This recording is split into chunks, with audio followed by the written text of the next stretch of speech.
Good morning, sir. Good morning, SIT down. Thank you, sir. నేను మీకు కొత్తగా వచ్చిన ప్రధానోపాధ్యాయుణ్ణి. నా పేరు సుందరం మాస్టారు. నాకో 30 సంవత్సరాల అనుభవం ఉంది. ఈ 30 సంవత్సరాల అనుభవంలో ఏ విద్యార్థిని గాని పేరు పెట్టి పిలవలేదు.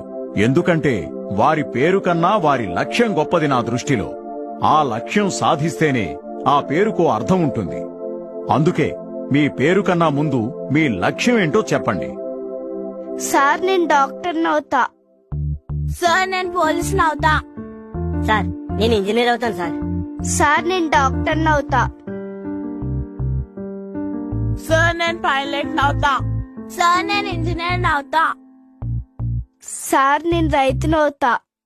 ఏంటమ్మా, రైతా? అవును సార్, నేను రైతునవుతా. రైతా?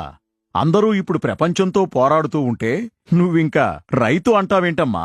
సార్ అందరూ డాక్టర్లు, పోలీసులు, ఇంజనీర్లు అయితే వీళ్ళకి తిండి పెట్టేదేవారు సార్. ఆ తిండి పెట్టే రైతుని నేను అవుతాను సార్.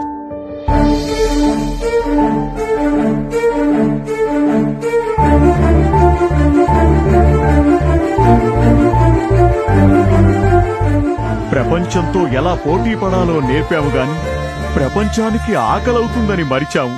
చాలా గౌరవంగా ఉందమ్మా నిన్ను చూస్తుంటే. నీ పేరేంటమ్మా? భూమి.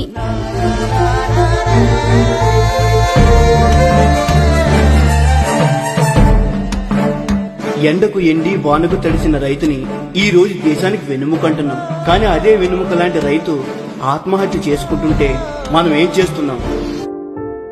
ఇకనైనా మారుదాం. భూమి లాంటి వాళ్ళకి మనమంతా సేవకులమని తెలిసేలా మారుదాం. ఎందుకంటే భూమి లాంటి వాళ్ళు మనకు లేకపోతే భుక్తి లేదు. ఓ స్వచ్ఛ భారత్, ఓ హరితహారం, ఓ రైతే రాజు అనేలా ఇంటింటికి తెలియజేద్దాం.